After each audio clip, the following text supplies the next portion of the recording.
What if the person you trusted the most took everything from you? Everything you had worked for, sacrificed for, and dreamed of for your child's future? What if they didn't even care? I never thought I'd be standing here, writing this down, trying to make sense of what happened. But here I am, still trying to process it all, the betrayal, the anger, the confusion. I had saved up for 2 years, working overtime, missing out on family events, all for one purpose: my son's surgery. A surgery that could give him a chance at walking properly, running, playing with other kids. A surgery that cost $122,000, money I had carefully set aside, watching it grow every month, dreaming of the day my son would finally be able to do the things every child deserves to do. But then in the blink of an eye, it was gone. And it wasn't just the money that hurt. It was the person who took it.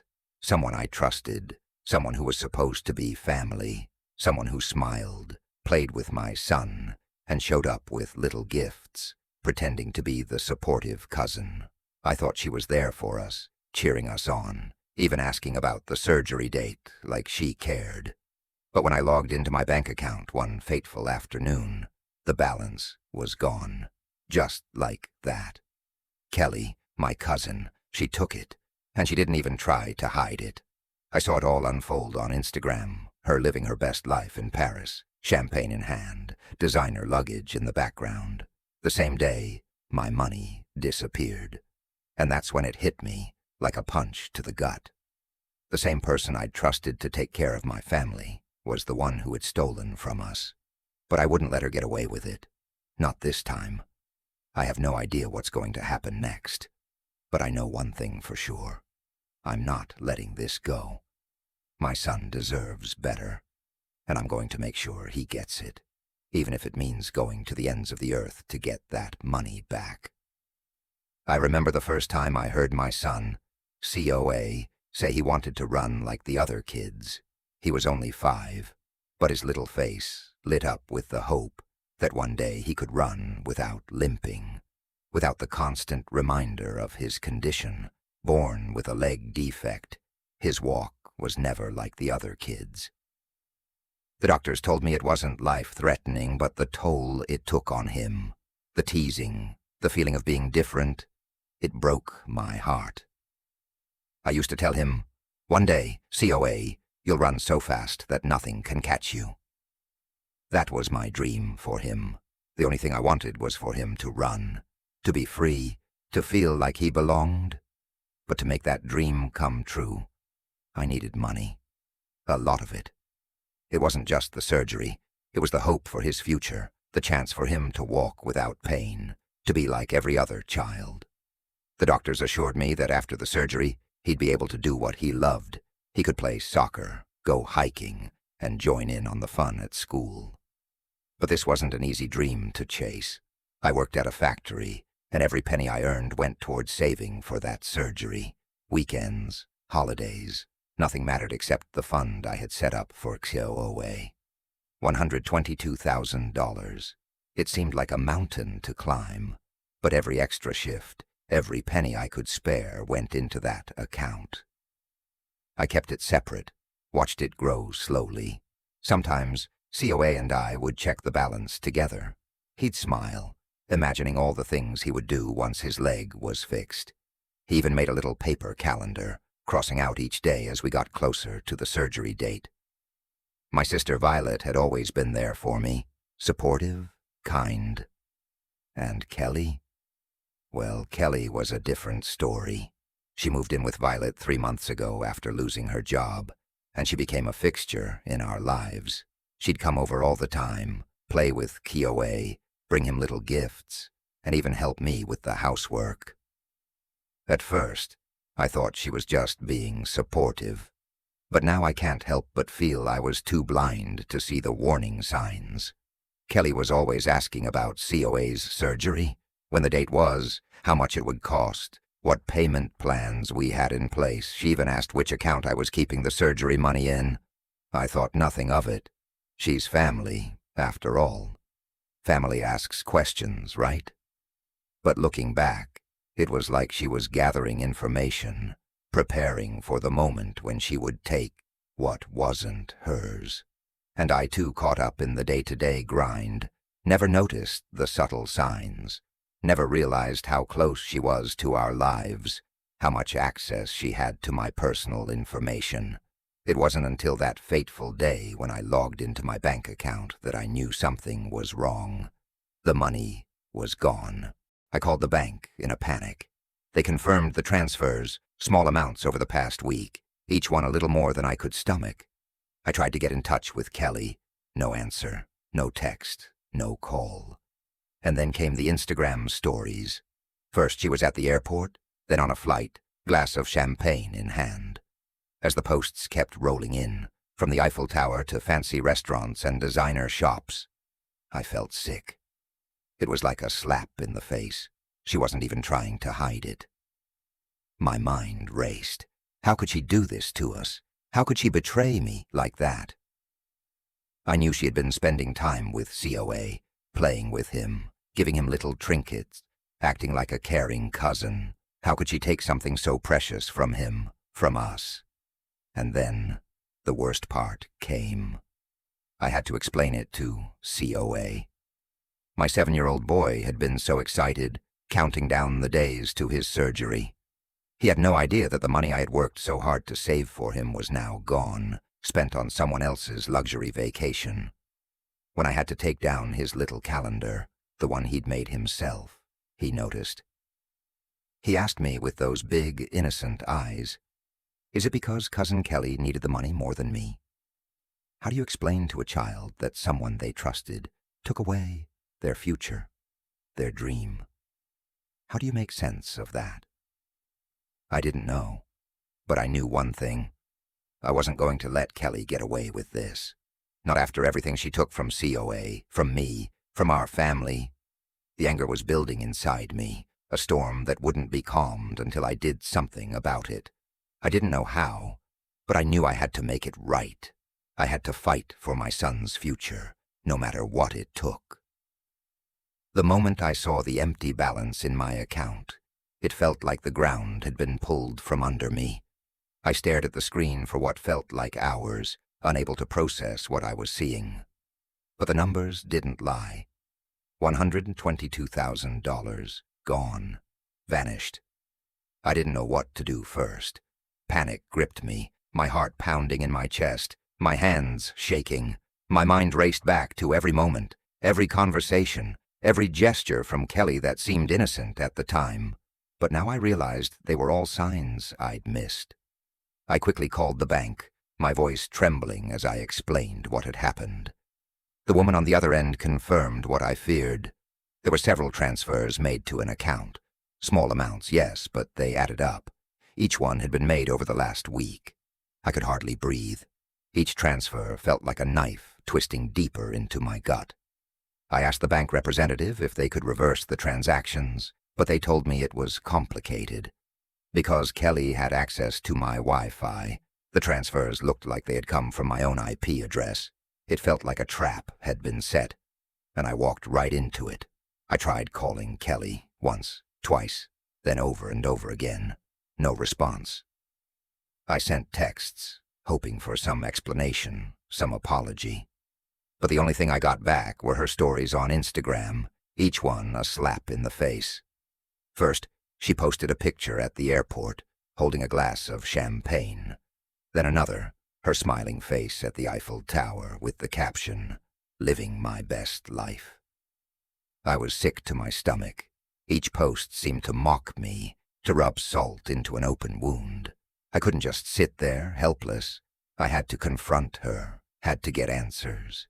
But how could I even begin to understand why she would do this? She knew how hard I worked for that money. She knew the struggles, the sacrifices I had made for Koei's surgery. And yet, there she was, flaunting the money that was meant to give my son a future, a chance at a normal life. I was angry, but more than anything I felt betrayed by someone I had trusted, someone who I thought would understand the weight of the responsibility, the importance of that money. My mind kept flashing back to all those times Kelly had been at our house, playing with Kioe, acting like the caring cousin. She was the one who would show up with little treats for him, laughing and joking with him, as if nothing in the world mattered more than seeing him smile. But now it was clear. Those smiles were all just a mask. She didn't care about him, not like I did. She didn't care about our family. She only cared about herself. I needed to talk to Violet. She had to know what was happening. So I called her, the words rushing out of my mouth. "Violet, Kelly took the money. It's all gone, and she's in Paris, posting about it like nothing's wrong." There was a long pause on the other end of the line, and when Violet finally spoke, her voice was filled with disbelief. "What number? She couldn't have... Harvey, are you sure?" I could hear the shock in her voice, but there was no mistaking it. It was real. Violet didn't know how to respond, but I could hear the determination in her voice as she said, "I'll help you figure this out. We'll get the money back." But there was something else, something I wasn't ready to face. COA, my son. The one who had no idea what was going on, the one who was counting down the days to his surgery. He had asked me a few times when we were going to the hospital if he could bring his favorite soccer ball, if he could run again once the surgery was done. I had always told him, "Soon, buddy. Soon we'll make sure you're healthy and you'll be able to run with your friends." Now I didn't know how to tell him that the surgery might not happen at all. I could feel his little hand tugging at my sleeve as he came into the room. "Dad, why do you look so sad?" His voice was soft, full of innocent concern. He had been so excited, and now he was confused. He asked again, his voice trembling, "Is it because Cousin Kelly needed the money more than me?" How do you answer a question like that? How do you explain to a 7-year-old that someone he trusted had stolen his future, taken away his chance to run, to play like the other kids? How do you explain betrayal to a child who believes that family is supposed to protect them, not take from them? I told him it wasn't his fault, but the words felt empty. He didn't deserve this. None of us did. That night I stayed up late, pacing the floor, trying to make sense of it all.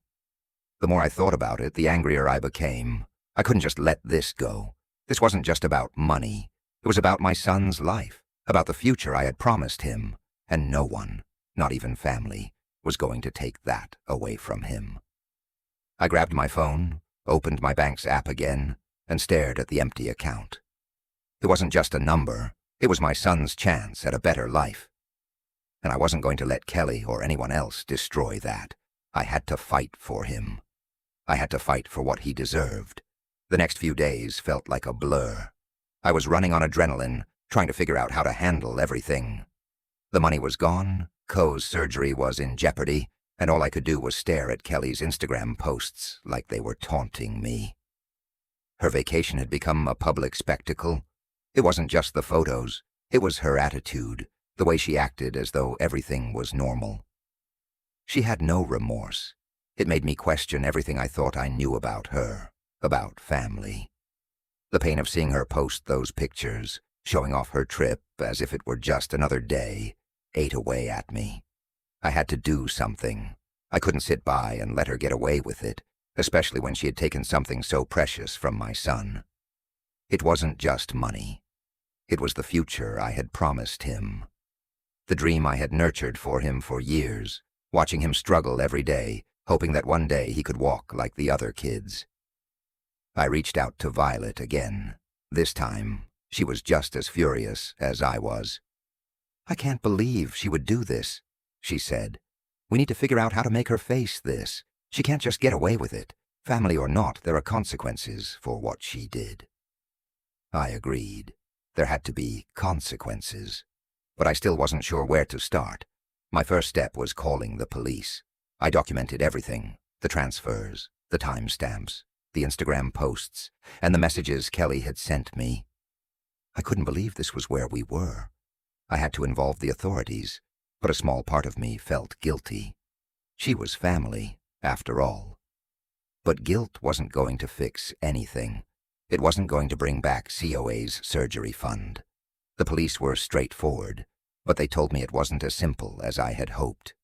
Since Kelly had used my Wi-Fi, the transfers appeared to come from my devices, and it was going to be complicated to trace everything. They suggested it might be better handled as a civil matter through small claims court. It wasn't the answer I wanted, but it was a start. I called the bank again. They confirmed that the transactions had been flagged and were under investigation. It was something, but it still felt like it was moving too slowly. And every time I thought about COA, every time I saw his excited face, it made everything harder to bear. He didn't deserve this. None of this was his fault. That evening, as I was sitting at the kitchen table, my phone buzzed with another Instagram update from Kelly.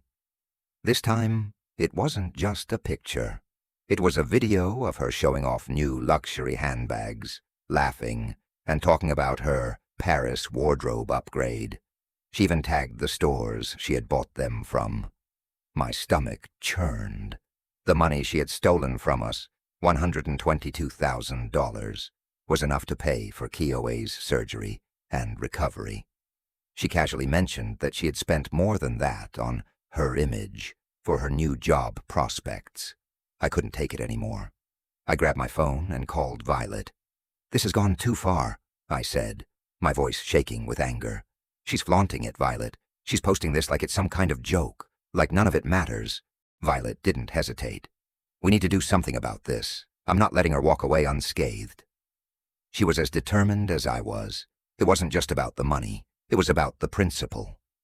What she did was wrong, and it was time for her to face the consequences. But things were getting complicated. The rest of our family was starting to weigh in. Some people, including our aunt and cousins, were defending Kelly. "She's been through a rough time," they said. "She'll pay it back. Just give her time." I couldn't believe my ears. They thought I should just wait around, let Kelly figure it out at her own pace. But the idea of letting it slide felt like a betrayal to COA, to everything we had worked for. There was no way I was going to let my son's future be put on hold because Kelly needed time. I confronted Kelly again. This time, she answered my call. Her voice was cold, dismissive. "Harvey, you're being dramatic. It's not like Koei's surgery is an emergency. He'll be fine. Kids heal fast. Besides, I really needed this trip. Do you know how depressing it is to be unemployed?" Her words hit me like a slap in the face. The gall, the complete disregard for COA's future. She was more concerned with her image and her vacation than the life-changing surgery my son needed. I snapped. "You think this is a joke? This isn't about you, Kelly. This is about my son's life, his future, and you stole from him." She just laughed it off. "I'll pay you back eventually," she said, her tone light, as if that somehow made it okay. "Eventually?" I repeated, my blood boiling. My son's childhood is not something that should just wait until you get around to it. You took everything we had, and now you think it's just fine, because you'll pay it back eventually.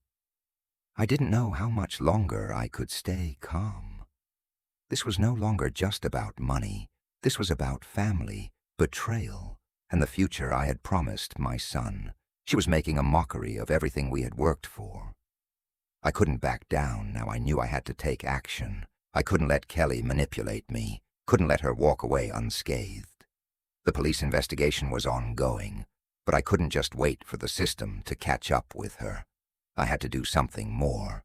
I had to make sure she understood that there were consequences to her actions. I called Violet again. "We're going to get this money back," I said, my voice resolute. "We're going to make sure Kelly understands that there's no escaping what she's done. She might think she can get away with it, but she's wrong." We started documenting everything. Her Instagram posts, her messages, the transfers. Kelly was digging herself deeper with every post, every comment, and I was going to make sure she paid for it. As the days went by, the weight of what had happened grew heavier on my shoulders.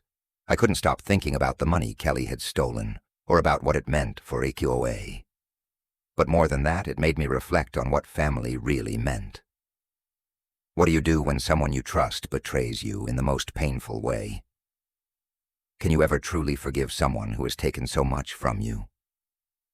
These questions echoed in my mind, and the answer seemed so much more complicated than I ever imagined.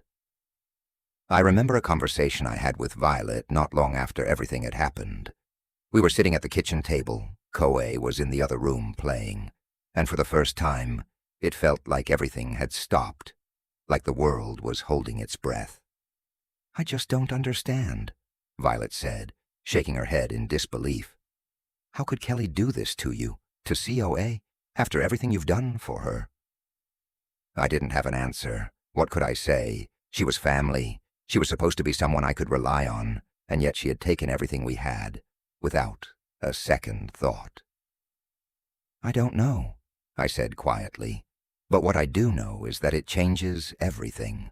I thought family meant we had each other's backs, no matter what. I thought we were supposed to protect each other." Violet was quiet for a moment, her face softening.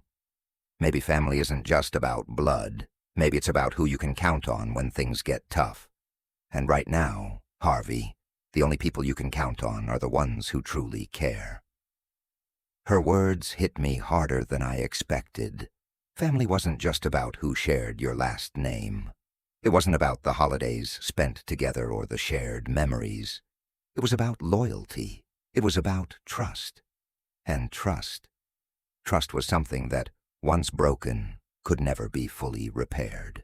I saw it clearly one evening when Kioe came to me, his eyes wide and filled with innocence. He had just turned 7, and his understanding of the world was still so pure. "Dad," he asked, looking at me with those big eyes of his, "why is Cousin Kelly mad at you? She's always so nice when she's here. She even gave me that Eiffel Tower keychain. Is she mad because I want to be able to run like my friends?" I couldn't help but smile, even through the tears. Koei had no idea what was really happening, but somehow his innocent questions hit me harder than anything. He had learned something important without even realizing it.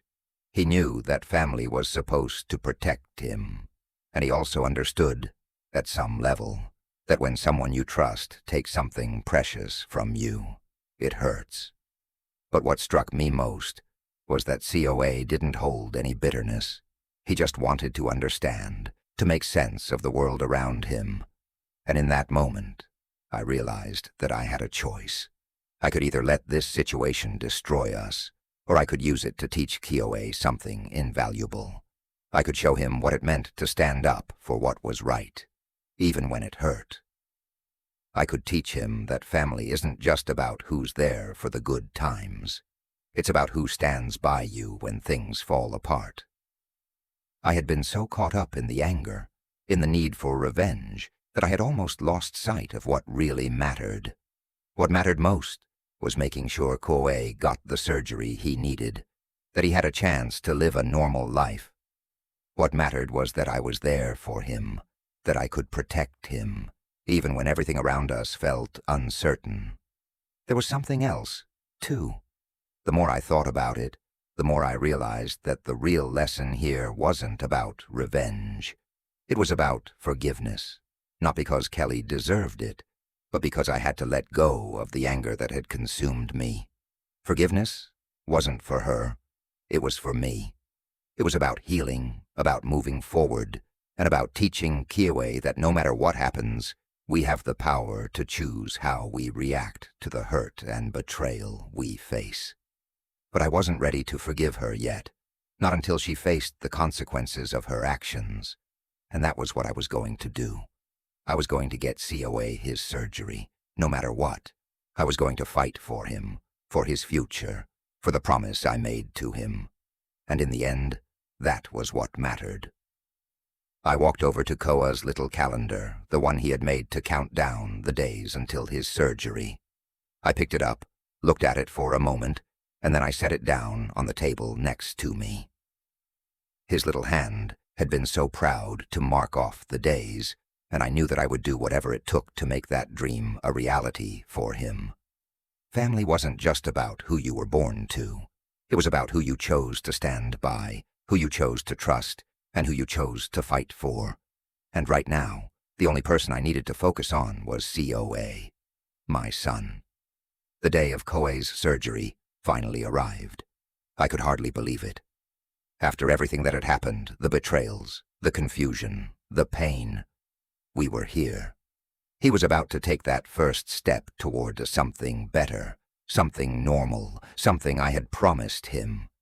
And as I watched him walk into the hospital, holding my hand, his eyes filled with excitement and a little nervousness, I realized something important.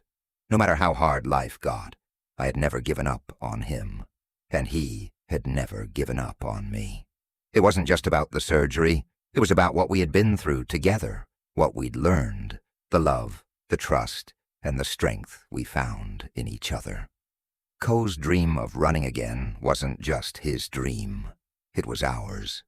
And as he laid there, waiting for the procedure, I thought about everything we had fought for, everything we had lost, and everything we had gained. In the end, it wasn't just the money that mattered. It was the love that had sustained us through the worst of times. And no one, not even Kelly, could take that from us. I had learned, too. I had learned that family wasn't always what it seemed. Sometimes, the people you trust the most can betray you in ways you never thought possible. But that didn't mean I had to let it break me. I had learned that in life there are no guarantees, but there is always hope. And sometimes, standing up for what's right, fighting for the ones you love, is all that matters. The journey had been long, and it wasn't over yet. But as Koa's surgery was completed successfully, I knew one thing for sure. We had made it through together, and that was enough. The next few days passed in a blur, filled with the quiet joy of seeing COA start to heal. I held him close, watching as he slowly began to walk again, a little wobbly at first, but determined. His smile, wide and full of wonder, said it all. He had fought for this, and so had I. We had earned it, and as I sat beside his bed, watching him rest, I thought back to everything that had happened, all the anger, the pain, the betrayal. But what lingered the longest wasn't the hurt. It was the lesson. Family isn't perfect. It isn't always who you expect it to be. But love? Love is everything. It's what we fight for. It's what we hold on to, no matter what.